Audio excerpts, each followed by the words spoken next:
Người không khí nhanh với trung tâm sân khấu cùng nhau liên hệ với nhiều liên hệ trong buổi sáng hôm nay. Và xin mời quý vị phải tay được like ạ.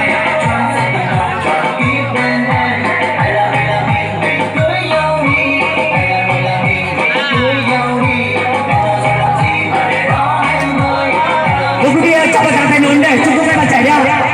Xin mời em họ đang mời bia bàn trên hay mình cưới nhau đi em, cưới nhau đi em hay mình vâng, như đầu quý vị ở phía dưới, quý vị ở phía dưới chạy hướng lên trung tâm sân khấu cùng nhau đi học những việc trong buổi sáng này. Xin mời cô dâu có thể cùng cạnh nhau cùng lên rồi ạ.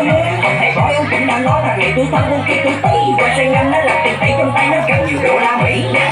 Vâng, em đây như chén rượu đào, em đây chưa uống mà lòng đã say. Nếu em là chén rượu cay, em xin uống cạn để say suốt đời. Xin mời cô dâu chú rể còn hai ly rượu trung tâm sân khấu cùng nhau uống rượu ra bồi đúng không ạ? Xin mời em trung tâm sân khấu ạ.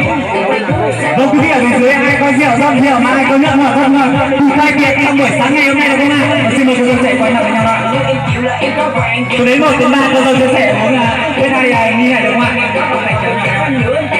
1, 2, 3 bây giờ xin mời ạ.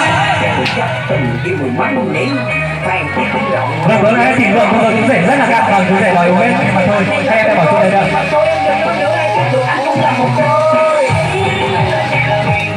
Vâng, đến ngày vui ngày hôm nay, tôi xin chúc bác bạn bè nam nữ thanh niên gần xa đã không quản ngại đường xá xa xôi, một chút thời gian và ngọc về bên chung vui gia đình mình rồi. Cô dâu chú rể có đôi lời cảm ơn quý vị ở phía dưới không ạ? Thì xin mời chú rể đi ạ. Em rất vui và rất phấn khởi khi được có rất nhiều mọi người ở đây. Em cũng không biết nói gì để tỏ lòng. Em chỉ có một lời cảm ơn mọi người từ nơi xa đến đây để chung vui với